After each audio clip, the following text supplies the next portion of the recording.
Ladies and gentlemen, Paul Leslie presents. And now your host, Paul Leslie.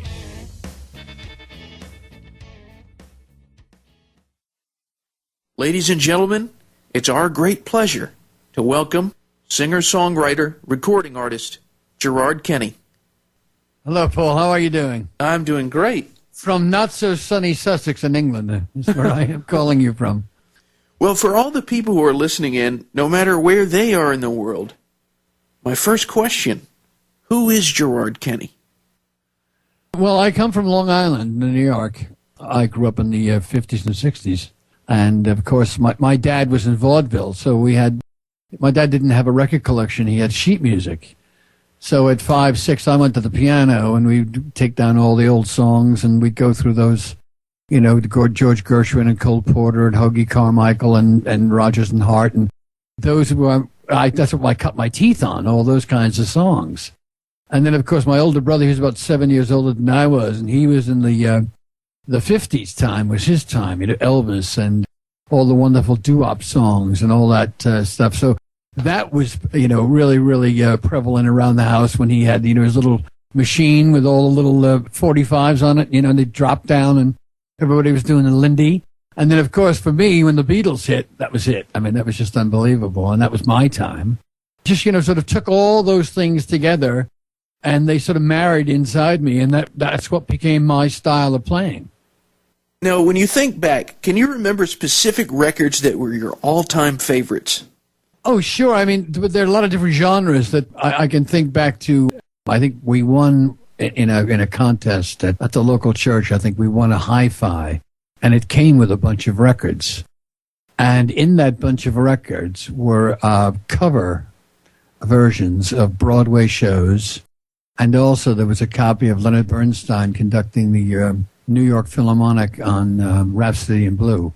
So all the wonderful show songs from My Fair Lady and all that, and they were just absolutely wonderful. And, of course, Leonard Bernstein. So I'd stand up on a pot and I'd conduct Leonard Bernstein with a wooden spoon.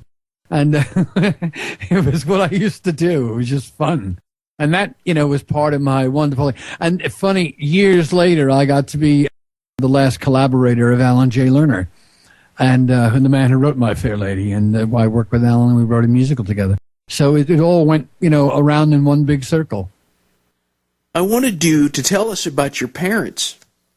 Well, my mother was a teacher. She was just a housewife and a teacher in Long Island. And my father was had been in vaudeville, but by the time the war came along, that got rid of it. And he, after the war, he just became, he worked for Abercrombie and Fitch in New York. It was a buyer, a clothing buyer, and he'd go to New York City, and we lived on Long Island, and it was that typical 50s, you know, Leave It to Beaver life where, you know, Daddy went to the train, and, you know, Mommy, I guess my mother, she taught in a local school, and he'd come home, and we had a normal sort of regular house, you know, regular time. We had a great time. I mean, we had woods where we lived, and we played baseball, and we played, you know, stickball, and you name it. We, you know, we had the regular growing up in the 50s and 60s type life with good humor trucks and all the rest of that. And it was great. I had a wonderful upbringing. You know, it was wonderful because there were so many kids everywhere. We were the baby boomers. There were so many everywhere. Well, tell us about your first performance. I understand it took place at a young age. Yeah, I was 6. One of our local churches was raising money, I think for a new roof or something. And my father said to me, "Would you like to play with me on stage?" And I said, "Oh," because my father was fairly a name in the community as a great singer. He sang at weddings and all sorts of things like that in church, and everybody knew my dad. He had a beautiful tenor voice, Irish tenor voice. So he said, "We're going to be doing some stuff on this variety show to raise money." So I sang Where or When with my father. They had to put yellow pages on the pedal for me to reach it. And I sang harmony with my father playing Where or When at 6 years old. And it was a big bite. It bit me. The bug bit me, and that was it. And I said, "Boy, this is pretty good. You just play the piano and they clap." Well, what specifically is it about the piano that you like? Well, the funny thing was that's what we had. And I think a lot of people, I mean, you talk about Billy Joel and Barry Manilow and Neil Sedaka and all that. You had a piano in the house. And that was very middle class. So that's what I had. I mean, we didn't have guitars and drums and things like that. That came later with my brothers and sisters and all that kind of stuff. But there was a piano in the house. There was a big thing at my father's generation where people sat around and sang. So that was their entertainment. They were pre-television people.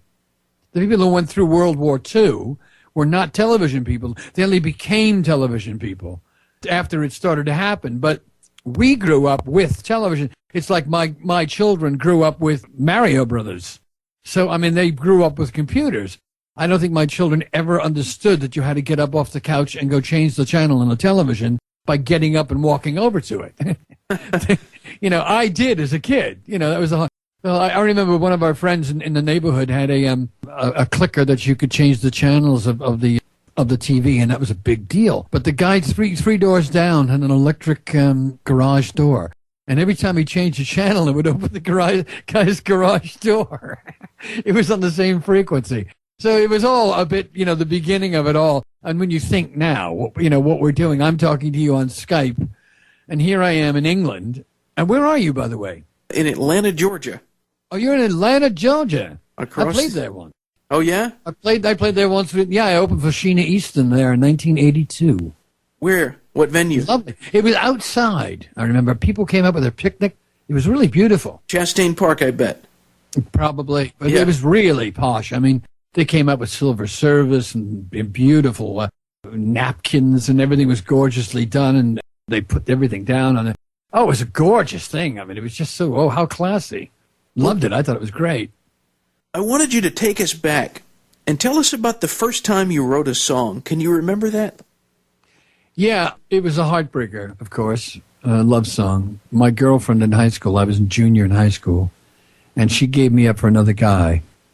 I wrote this song called I Should Have Realized, and that was the first song I ever wrote. And actually, we got a deal on Warner Brothers with that, with Jerry Ragavoy. Wow, incredible. Yeah, we met Jerry Ragavoy, Doc Pomus, and Morty Schumann. And those are the guys at the time, I think Jerry Ragavoy had written Time Is On My Side, which was a blues thing that was a real blues, real black record, which was picked up by the Stones, which was their first release in America. And he had written Take a Little Piece of My Heart, which was never to be done by the Whites. And Janis Joplin picked that one up. And he hated it. He hated the version of it. I said, this is number one. He said, yeah, I hate it. You know, because he loved the real black feel, you know, that really wonderful blues R&B. So a lot of his records were on the R&B. You have WWRL in New York and all that.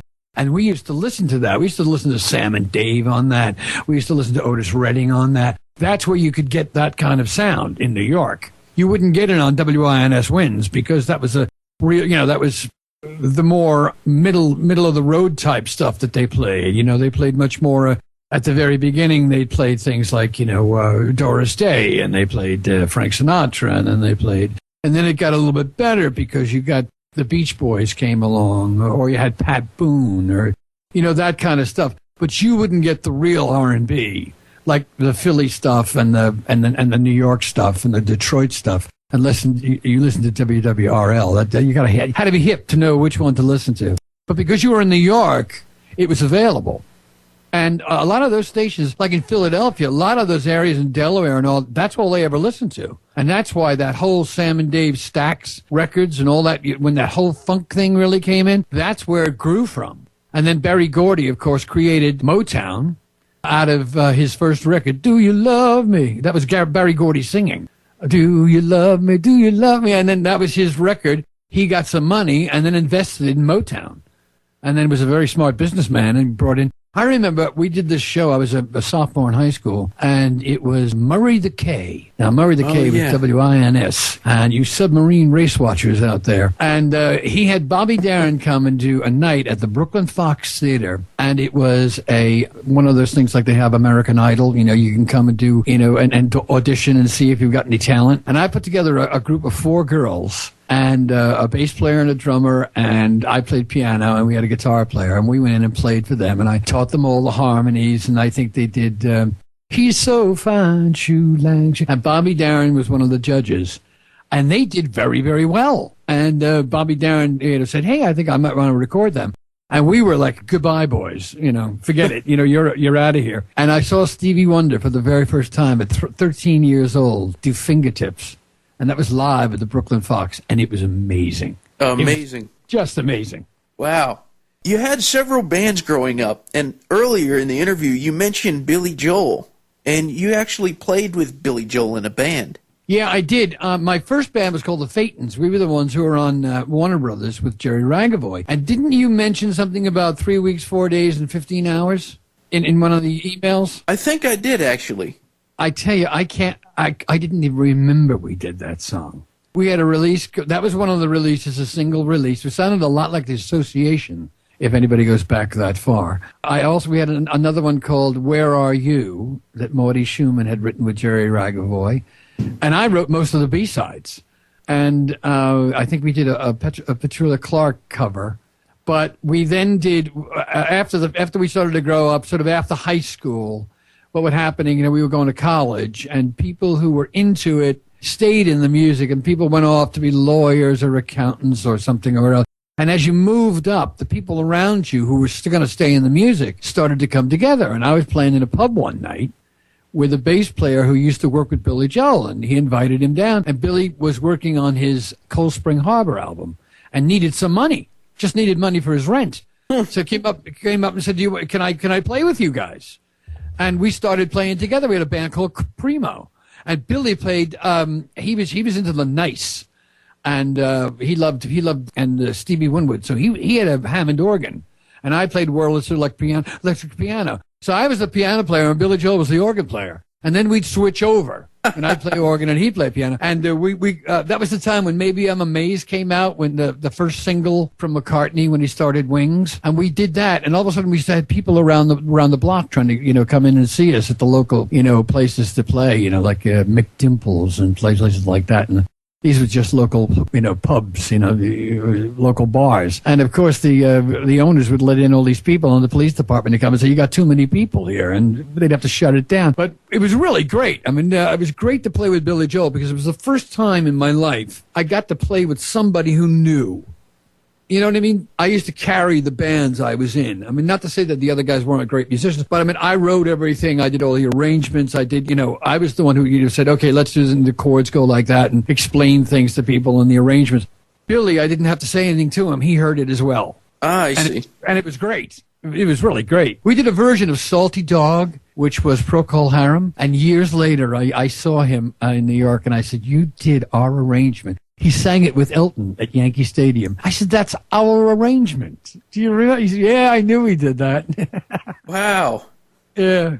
Like Billy will always be the first to say, if you want to listen to my first couple of albums, you can hear a lot of the riffs I stole from Gerard Kenny. Very interesting. Yeah. Well, when you were with Billy Joel, was that when you were playing like the piano bars around the village? No, after that. I was doing piano bars. I was playing with Billy, because you could play piano bars during the week.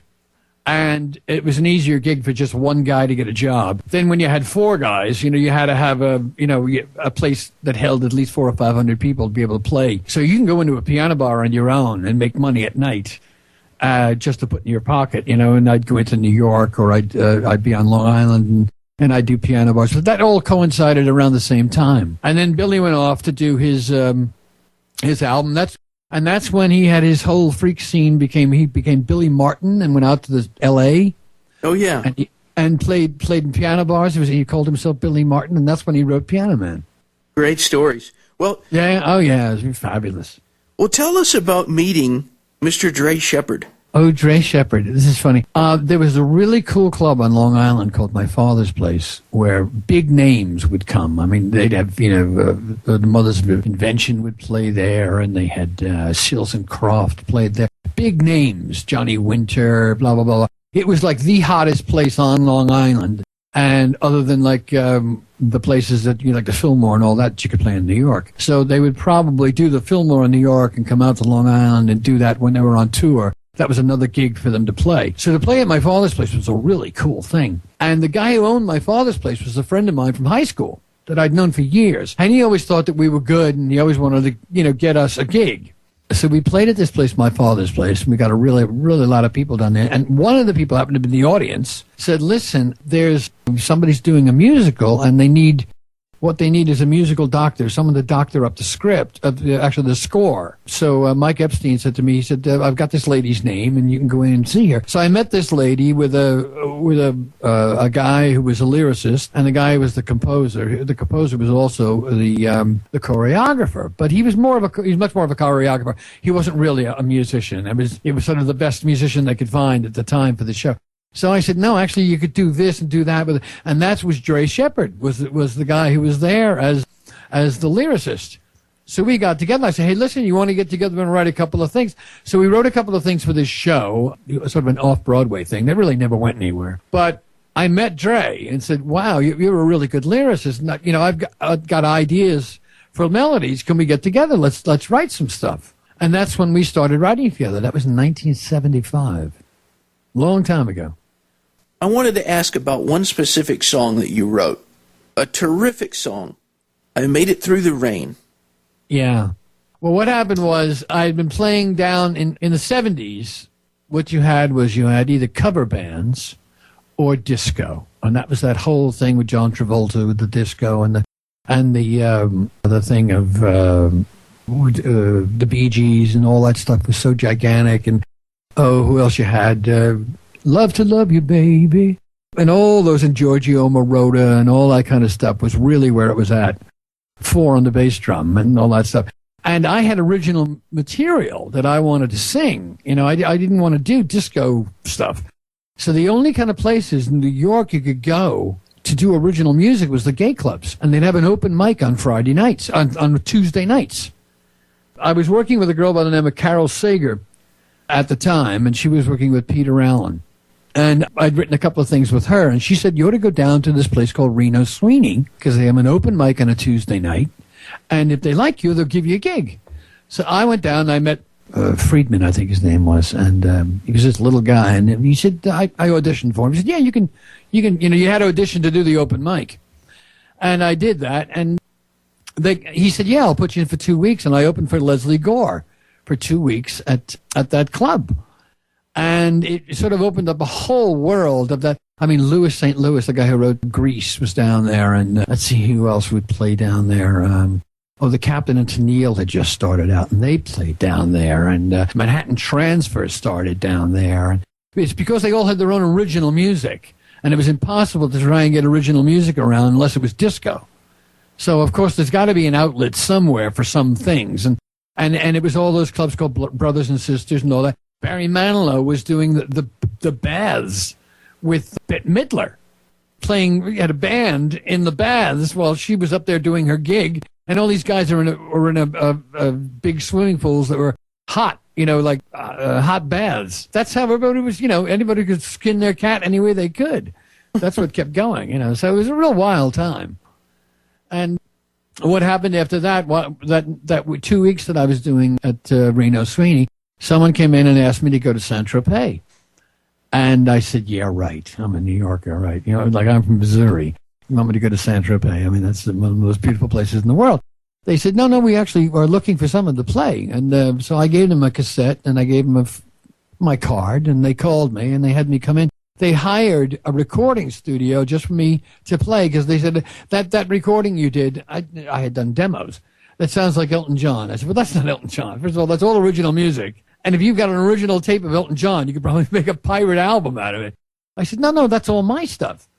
And so I sat and played for them for 25 minutes, and they said, we'd love you to come to Saint-Tropez and play in this beautiful piano bar and right on the port in Saint-Tropez. And that's how I got to Europe. And that was 1977.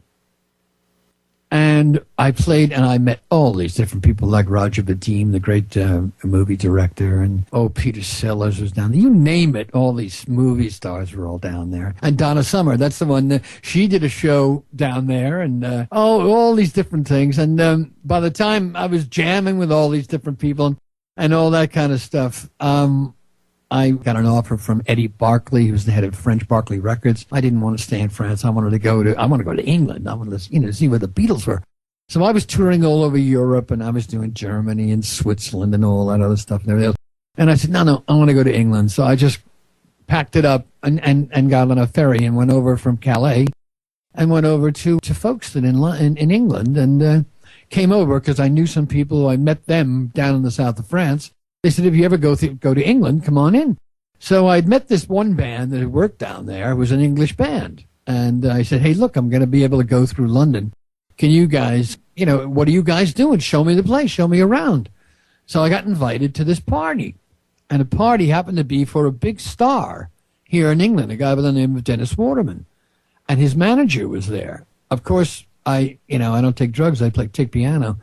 And I sat down with the guys from the band that I knew from the south of France. We all started a jam. And we're doing everything. We're doing Eric Clapton songs, and we were doing this, we were doing that, and, just rock, funk stuff. And then I started to play some of my own songs. And this little lady walked over to me. She said, are those your own songs? I said, yeah, they are. She said, well, where are you from? I said, I'm from New York. I said, I just came from Europe, and I'm looking for a deal. She said, well, have you got a manager? I said, no. You got a publisher? I said, no. Did you get a record deal? I said, no. She said, well, maybe my husband can help you. I said, right, okay. What's he do? What did he bring, his Rolls or his Bentley? She said, actually, he brought the Bentley. And I looked out the window, and there was this beautiful Bentley. I said, oh, so he manages this guy who's this TV star. And they took me around, this guy by the name of D. Garland. He took me around all the different all the record companies, EMI, and eventually RCA. He really, really liked what I did. And they offered me a 2-year deal with 2 albums and 4 singles. But the thing was, I had to come and live in England for 2 years. And then I fell in love with England, and that was 1978. What is the musical scene like over there in England now? Now, I think it's sort of a worldwide situation. I don't think you have that much difference. You know how when the Beatles hit, it hit America like we were all into the Beach Boys, and we were all into the Four Seasons and stuff like that. And all of a sudden, the Beatles sound came. It was that Liverpool sound. It was like, wait a minute, what is that? It was so different. It was like, wow, boom. It was just something that just took everybody by storm. You really don't have that much difference really going on. Like, if you listen to the top 20 over here and the top 20 in America, a lot of it is the rap songs. A lot of it is Lady Gaga and the stuff that are still hits in America. So there's not a lot of difference going on really at this time. Nobody has broken out into its own feel. That is a new feel that will then, like what happened when you had the Liverpool sound, and that changed everybody. I don't see anything going on yet anywhere that there's anything really happening. It's kind of stagnant, I think. I mean, we really haven't had some very big, because there's no songs really. You know what I mean? I mean, yeah. There's not big songs anymore. I mean, in a lot of ways. I mean, the one song, I tell you, the saddest thing that when Amy Winehouse died, I just couldn't believe that. I mean, she was such a young, talented girl, and in '08 she won the Grammy for the best song called "Love Is a Losing Game." If you listen to that song, now that's a song. I mean, Billie Holiday could sing that. You know what I mean? Mm-hmm. It's a song. It's a brilliant song. You could just take it, and anybody could take that song. Sinatra could have sung it, or whatever. I mean, you Barbra Streisand could sing it, or in a funkier way, Elton could have sung it. Because it's a song. And there was much more in that girl to come, and this is a real shame that this poor girl died. I mean, but. I say, what can I tell you? I mean, yeah, karma is a very odd thing. So what can I tell you? When you look back at all the songs that you've written, I don't know if this is even possible, but could you pick a favorite song? I don't know. As we were talking about Made It Through the Rain, that whole thing came about by me going to Europe and getting a deal. Because Billy had sort of been like the piano man of America and New York. And it was very difficult when you were from Long Island to get a deal in New York City, because New York City had an attitude about Long Island, and it wasn't like, oh, it's out on the island. So if you were from Ohio and came in, you had a better chance of getting a deal than you did from getting from Long Island. You only had a few people that broke through from Long Island. You had the Vanilla Fudge broke through. You had the Young Rascals. Actually, they were from Westchester. They broke through. let's see, Harry Chapin broke through. He was from Long Island. Billy Joel finally broke through. And it was tough because Billy had it all made.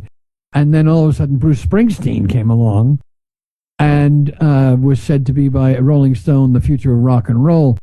The people who were in charge of Billy Joel at CBS or at Columbia Records at the time had problems, and they left Columbia Records. So Billy was like left at Columbia Records without his representation. And what was so funny, I tell you one funny story about Billy is that once his fifth album came out, because they didn't push him as much as they should have. And he had one flop after another. And eventually, what was happening was that on his fifth album that he did, which was the Stranger album, he had all the radio stations, the FM stations from the colleges playing I Love You Just the Way You Are as a cut. Because Anthony, works in the grocery store. That one was Moving Out was a single. And it didn't do anything. And this song kept playing all across the country on all the different radio stations, FM stations from the colleges. And all of a sudden the colleges, and it was like the kind of song that makes you want to buy an album. It's like, wait a minute, I like this guy, let's hear more of him. Yeah. And they went out and they bought his album, and all of a sudden one day came where they said at CBS, at Columbia, we better put this out as a single. When his single went to number one, his album, The Stranger, was number one. It was the day that his contract with CBS or Columbia Records was up. His publishing deal was up, and his management deal was up. He was free and clear of everything on the day everything was number one. That's an amazing thing. Oh yeah. So then his wife took over as his manager, and then all the rest of that happened. But Billy then really went ba-boom, and it proved himself. That he could be as big of a seller. I mean, he sold 20 million records on one of his albums. I mean, that was a heck of a thing to do. But getting back to the idea of Made It Through the Rain, after I had gone through this place that I played in the south of France, I played 6 nights a week, 5 shows a night. It was a real tough gig. And when I finally finished it and I came to London and got my record deal, I came back and I sat down to Dre Shepherd, and for 2 or 3 hours, I said, this is what happened. And he looked at me, and I had this melody that I'd already been fooling with called I've Seen It All Before, the happiness and heartaches, I've seen it all. He said, wait a minute. He said, hey, man, you made it through the rain. And that's where the title came from. Nice. And that was it. And the original one was that the original lyric is, a true musician plays through all the rainy days, and somehow he survives. He keeps his music warm, protects it from the song until his luck arrives. And when Barry came over, I had a top hit over here called New York, New York, so good they named it twice. And that became a hit right away, boom, in England. And Barry came over and had a real big hit with Copacabana. So we were both published by Warner Chappell. And I went to his big do that they had for him because I knew him from New York.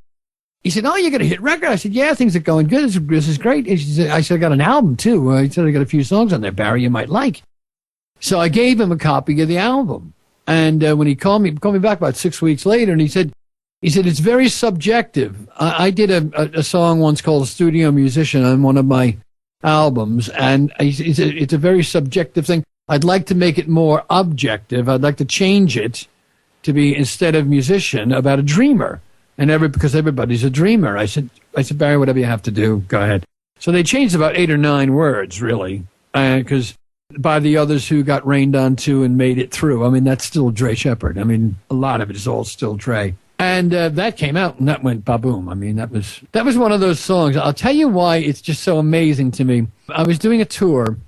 I was asked to do a big show on the Queen, I think it was a QE2. And the QE2 was going around the world. And one of the places it stopped was in Egypt. And I'd always wanted, to me, Egypt growing up, was Bela Lugosi and, and of course you had the Mummy and all that kind of stuff.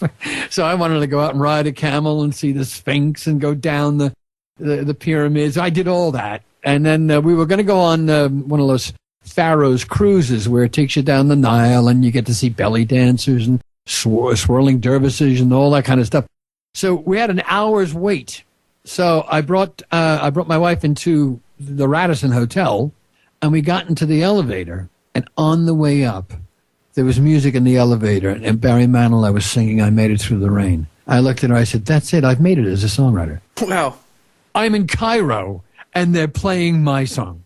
That was the most unbelievable thing, other than anything else, of hearing myself on the radio with a hit or anything. Being in Cairo and hearing my song, I said, you can't get any more far out than that.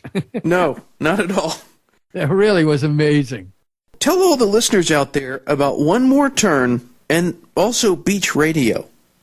Well, okay, this is Dre's influence, because Dre loves to write musicals. And that's where Dre came up. I'd make him write me pop songs, and he'd make me write musical songs. And, of course, having been brought up with my dad and all those wonderful songs from Broadway that I learned, I can groove in that groove. So we started with this idea that, I don't know if you know this, but in New York, if you're a dancer in New York and you go for an audition for a Broadway show, if your CV or you know what a CV is, it says you're over 40, they say forget it. Don't even bother doing it, because we don't want over 40s. And you could have been 39 2 weeks ago, and you could have been dancing in, Hairspray or whatever it is, or the Andrew Lloyd Webber show, and you turn 40, they don't want you.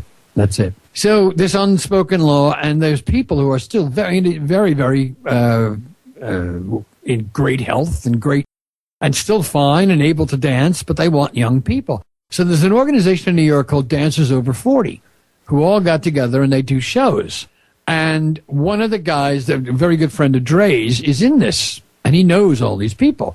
So we decided to write them like a review of an idea that they could do as a show, a whole show, like their own little show, when they go to these places that do charities and stuff like that. And he came up with the idea of one more turn. One more turn. Like a turn, like you turn around, literally turn around. But a turn is also known in show business. A turn is an act. Like the top turn on a bill is the star of the show. Right. Right? So he was using that as, a double entendre with the two things. So one more turn, but it's one more turn, one more chance to dance again. And so that was the lead song that we've got about One More Turn. Then we wrote all the different songs about different things, about, the girls whose feet hurt, and they're really crazy about this one guy, and he does a perfect omelet and a perfect jour de thé, and if he didn't tell you, you'd swear he wasn't gay. But the story of our lives, oh God, every time we go there, everything that happens in the dance world, it's all about that. There's a wonderful song called 8 O'Clock Blues. Well, one of these wonderful ladies who was a big star as a dancer, is overage, and of course she's not dancing anymore, and now she's on her second bottle of wine, and she hears the clock tick 8 o'clock, and it's, wait a minute, I used to be on stage. They're all the curtains parting and the music starting, and where am I? I'm sitting here alone in my apartment drinking wine, and my heart broken. There's all these different things about what it's like to be dancers. And that was very well. They've done it in a few places. They've done it in Japan. They've done it in a few other places. And then Beach Radio was an idea for an off-Broadway show, and about young kids on their senior year in high school, and the changes they were going through about what school they're going to go to. You know how you really get freaked out on your senior year? Like, do I get into the school I'm supposed to get into? Right. And then, of course, they have it on the board by the library that says, so-and-so's going to this school, or that guy got into Brown or something, and you want to get into a really good school, and you're really freaked out if you don't. And it's all about the last time your mother's going to be doing your laundry, and you can borrow the car. You got to go out and be your own person. And it's that last summer of freedom. And it's all about that. And that was off Broadway for about, 6 weeks, 7 weeks. But it won the Vivian Ellis Prize over here. They thought it was great over here. But that was that. So that's my thing. I'd written with Alan Lerner. We wrote a musical together called My Man Godfrey. But unfortunately, Alan died before we'd finished it. But that was an amazing thing to write with Alan Lerner. He was just, to be able to, a man that was just such a genius. I walked in the first time meeting him. It was just incredible. He had this beautiful, beautiful townhouse in London, and had 4 Oscars on the mantelpiece. He had 5. He didn't know where the other one was. He said it's around here somewhere. I thought, my God, just to have one. Yeah.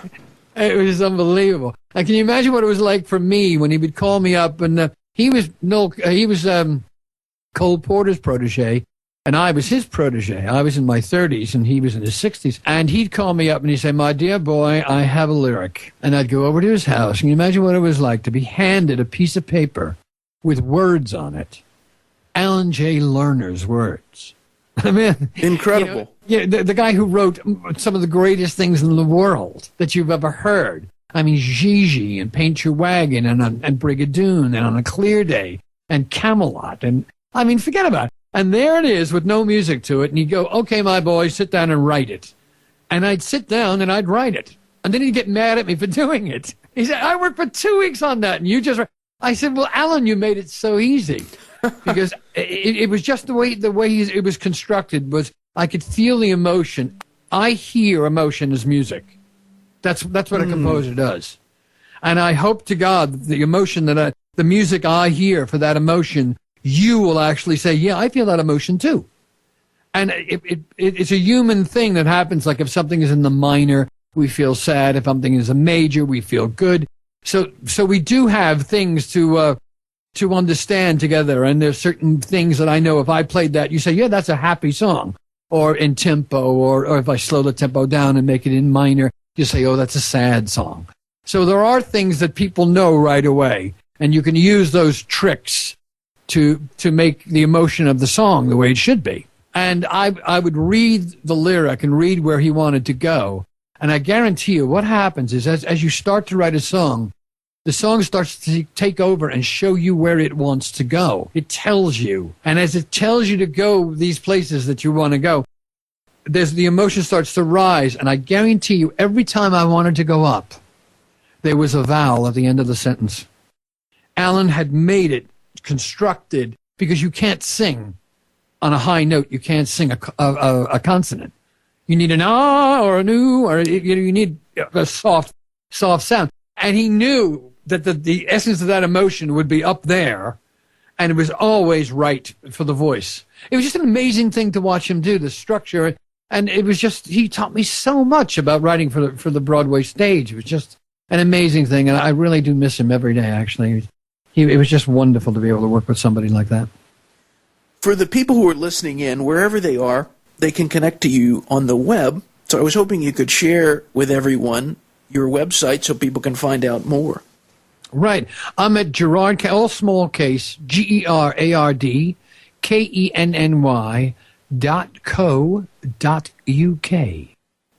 All right. And I've got a personal assistant who Rosie, and she'll take care of everything, anything you need, anything about my discography. And I've had a lot of albums out over here, and I've done things on Facebook. I played a lot of my friends' stuff on Facebook, and they said, "Wow, where can we get a hold of that?" So I've put them over there. I've had 6 or 7 albums out over here, and in Europe and in Japan and places like that. And so if you're interested in listening to some of the songs that I've done, and you can have a listen to them and get on to Rosie, and she can get them for you. Well, Mr. Kenny, I have one final question, and I actually hope that one day we can do another interview, because I have to say you're incredibly good at expressing not only the stories, but also what it all means. But my last question, for anyone who's listening, wherever they are in the world, what are your parting words of wisdom? Just love it. That's the way. That's the secret. You got to love it. If you want something, just love it. And the people you're with, just love them. Because if you love something and you really love it, you'll leave no stone unturned. This is a very difficult time we live in, and it's very, very difficult for anybody starting out now in this business. But if you really love it, you will skin the cat your way. Everybody, you can listen to everybody's biography is different. Somebody did it one way, somebody did another. No one's is ever exactly the same. It's because they wanted it and they did it the way they did it, because that was what they came up with. That was how they thought they should do it. And they kept at it and they kept at it, and they didn't let anybody knock them down. And if this is what you want to do, you get up out of bed and you look in the mirror and go, "This is where I live. This is my heart. This is my soul. This is what I love." And just love it. And just realize if you've got it, it's in you already. So it's just convincing everybody else. That's all you got to do.